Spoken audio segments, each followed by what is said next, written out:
Welcome to Top Talk TV, where everything comes off the top. Hey guys, how you doing? Today, we're going to do a review of Rhythm and Flow Week 2. So, and give our interpretations of it. You've seen our Week 1, so here's Week 2. What do you think so far, Ho? I think it rocks. So week 2 is episodes 5 through 7, and I like how they structured it. They started out with the ciphers. Yeah. Okay, I want to make sure I'm saying that correctly. And that's where like they put them in groups of 4, and then they have them kind of like spit their background, give us a sense of who they are, where they come from, but then they also like battling each other or spit some hard lyrics saying how they're better than someone else. And then they did what's the next one? Battle rap. A rap battle. Yeah. Which was pretty good. I like how the pairs that they made. We'll talk about that in a second. And then the third one was the music videos. So the first one, I like how they was able to show off their skills and how they work together in a group. Some rose to the occasion, some didn't, as we expected. Right now, I'm really riding with my London B girl. Yeah, she's good. Flawless and D-Smoke. I really, really like them. I thought they stepped it up, and then Old Man Saxon, I really like him too. Okay. And yeah, go ahead. I like London B, Flawless, and what's the other guy you said? Old Man Saxon? Or No. D-Smoke. D-Smoke. I like D-Smoke too, but my favorite is Beans. I like Beans. I like her style. I think she could have sold records or whatnot. The ciphers was cool. I didn't like the pairing of the battles. I didn't like the pairing of that. I didn't think Beans should have been paired with Fearless. You don't think so? No. Or Flawless? Flawless. Because I think they should have battled each other in another realm. Because I kind of had a feeling Flawless he was more professionally polished than all of them. I think he is. He's more professionally polished. Even though what's the white kid with the glasses who they told he gotta have an identity? Oh, Sam B yourself. Yeah, I like Sam B yourself too. Yeah, he's another one of my favorites. He has flow. Yeah. He has flow. About him. And I think he can possibly write for people if he wanted to have a career in that. But Beans, I just like her style, everything, and I like her as an underdog. I think somebody out there should grab this kid and give her a chance. Yeah, like who made the reference for her to do the battle raps with that gentleman? It was the Ivy dude. I think it was Tip and them who switched everything up. Yeah. Tip with his big jail words and all that stuff, trying to, you know. and Cardi B cracked me up too because every time the judges say something, Cardi B would almost say the exact same thing that they say, but add her little stuff in there. But whatever. Because maybe she agreed, rather than. But she don't have to say the exact same thing. But I noticed that. That's just a little thing I noticed. Judges are cool. I don't want to hate on the judges. The ciphers was cool. I had a little issue with the rap battle. And how'd you feel about the videos that the winners of the battles did? I think nothing was super exciting. I do like if I had to pick a favorite, it would be again, yes, London B's. I can't change, because I did like how she mixed it up, and she brought the entertainment factor as well as like the knowledge and a bit of herself and her struggle.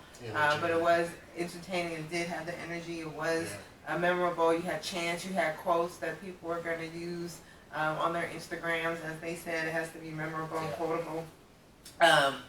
So I think that was good, but nothing was super unique. So I wasn't overwhelmingly impressed. I wasn't impressed at all with any of the music videos, to be straight up. Yeah. I think out of all of them, I think the top ones that they're going to probably have at the end for next week, I think all of them can probably make records, whatever. But I think London B is the only one that probably can be a star. Flawless is good, but he's kind of popcorn with no butter to me, you know. He can do all the stuff he can do, but he don't really seem that memorable to me. Like his Beans would have if Beans would have made it as far and they didn't pair them together. I think people would have kind of gravitated to her. Some little girl just with those lyrics that she had. That's why I thought the battle was whack with Beans and Flawless. See, and I think Beans is still gonna take it there with more development. And the reason why I don't, I think the pairing personally was good, and I like how they made a couple switches towards the end before the battle rap started, because it's a competition. So you're gonna be Eventually. in fields, and you're gonna have competitions where you're not that. Or segments, I should say, in competitions where you're not that good, or that you've never done it before, or that's not your specialty, and that's what happened. So Beans wasn't the only one that wasn't an expert in battle rap or had never done it before. So I think the pairing was fair, based on what Cardi B was saying actually about how their rapping style is similar, because she does have a battling personality Yes. when she raps, and Yeah. she readily admits that. So I think it was good, and I think it was a good lesson for her. And she made a good point. This was not her field of expertise. That's why he was able to dominate. And it was But his. if it was another field, she probably would have crushed him, and perhaps she would have. I think so. She's my favorite. But I do have to say I like that Flawless line when he said, "I'm Puerto Rican. I've been eating beans."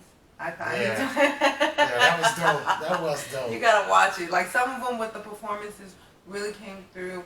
Flawless came through. Leonard B came through. Sam, be yourself. I think lyrically he came through. Smoke, he was very good. Yeah. Taylor. I didn't like Colossus. Smoke in the battle. I didn't like him in the battle either. Because he didn't really say no like memorable lines or anything. He just could flow. He got good rhyme flow, and then he got the gimmick that he used doing the whole Spanish and all that other kind of stuff. But his video was good. Now I did dislike. I have to take that back, audience. I did dislike the D-Smoke, and the Omen Saxon battle. I didn't like that. Me either. Because they two separate genres, and I wanted to see both of them go to the next round. That's how I felt about that. And I don't feel, one was like, so D-Smoke super serious, deep rapper, and then Omen Saxon has like flows and witty lines, and he's entertaining, but his whole character and his whole, just his gimmick, his act is good. It's good. Yeah. I like that. I just thought. What's the kid name from Chicago? Ashon or something like that? Ariane. Ariane. I think that kid could have done a lot better. Once he go back home and polish his game up, if he keep coming back and trying to do it for real, I think he can probably do it. Yeah. But I think he was just too young and inexperienced in what they were trying to present now, even though he was the youngest person there. Mm-hmm. So, yeah, it was pretty cool. You know what I like about this show too, and the participants, they have some self-awareness that is out of this world. And I think we've only seen maybe one or two contestants, or at least what they showed us, that aggressively disagree with the judge's opinion or with the audition that they had, whether they was on point or not. I only seen two contestants, but the other ones are like, yeah, I'm taking this as a lesson, and I'm like breaking down over it. Some are passionate than others, or they're doing it for their family or whatever, but the awareness about how they have to grow, what they have to do to get better the next round, it's really, really there. And so just like with the Aryan character, he said himself, he is his own worst enemy. T.I. said it, you have what's in you to make you, you have what's in you to break you. Yeah. Like, and you can see it. You can see this like war going on inside in his him. mind. Like he want to beat up Chicago, his bad neighborhood, his hard upbringing, but he's like, no, I got to be humble and focus. But it's like this inner battle. So hopefully what he about the other that, girl man. that was from Chicago? The one, the Caucasian girl? No, the black chick with the dreads in her hair. The one that was talking all that smack, and that was one of the reasons they outed her, because she was getting in people's faces and stuff. Even when she was doing the battle, she was all in the girl's face, wasn't really giving her, the LA girl, a chance to like spit her rhymes. But the LA girl lost because she let her bully her. Well, exactly. And so, Big Mouth Bo. Yeah, Big Mouth Bo. Is it Mo or Bo? Yeah, Bo. Big Mouth Bo. I mean, I like how she was using her. She was being a distraction to overall. Too much of a distraction. Yeah, it was too much, but it's a battle rap, and so it's kind of like fighting in the streets. Ain't no rules. Like it's rules, but there's no rules. They didn't say that they I do think the other girl who she was doing that to was a better rapper, though. Absolutely, but she fell with the pressures. Yep. And I mean, it's you can have empathy all day for it, but I'm not gonna give her a pass. She has to be ready for all that kind of stuff. And again, she was another rapper that was not a seasoned battle rapper like Big Mouth Bo was. So that was interesting. She should have stepped up to the plate. She couldn't. She didn't. That was a lesson learned. She'll figure it out next go around. But I'm glad that Bo hasn't moved on, because I think her arrogance was getting in her own way. Would mess her up in the industry. It would mess her up in the industry with that chip on her shoulder. And that the video wasn't up to par. No. It wasn't that special about that. Shoot.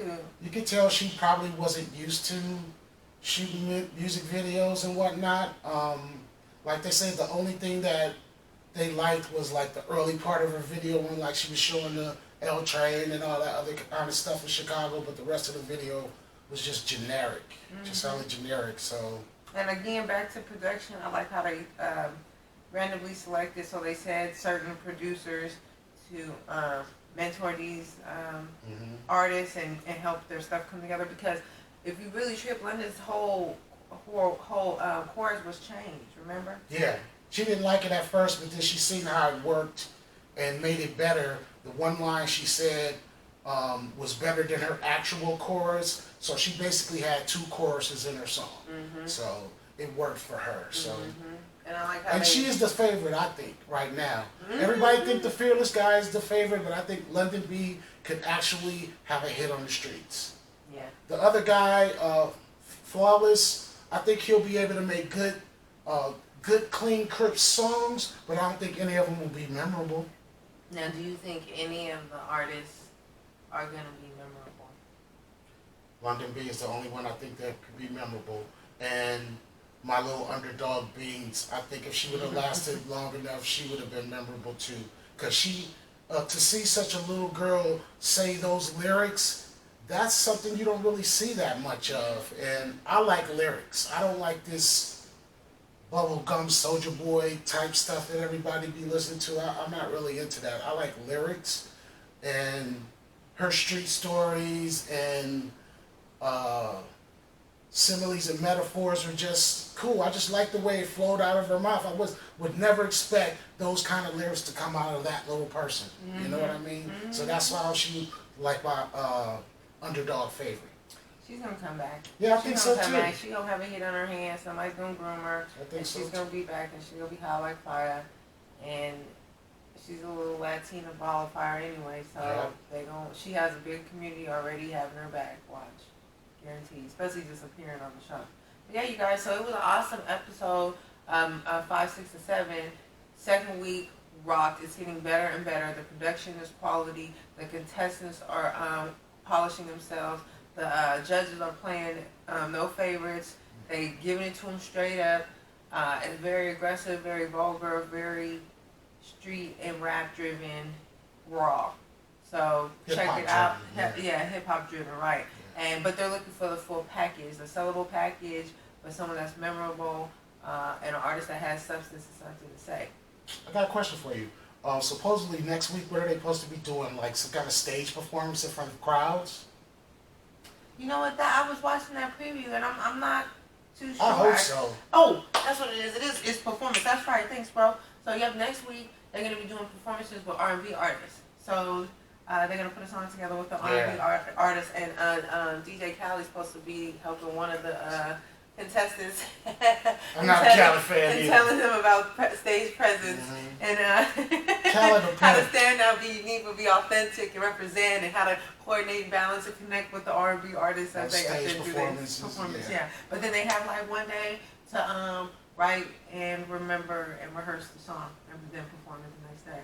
So it's gonna be intense. The pressure is on. Yeah. Yep, I'm excited. One of the contestants even falls out supposedly. So we'll see. You guys tune in. Thank you for checking us out.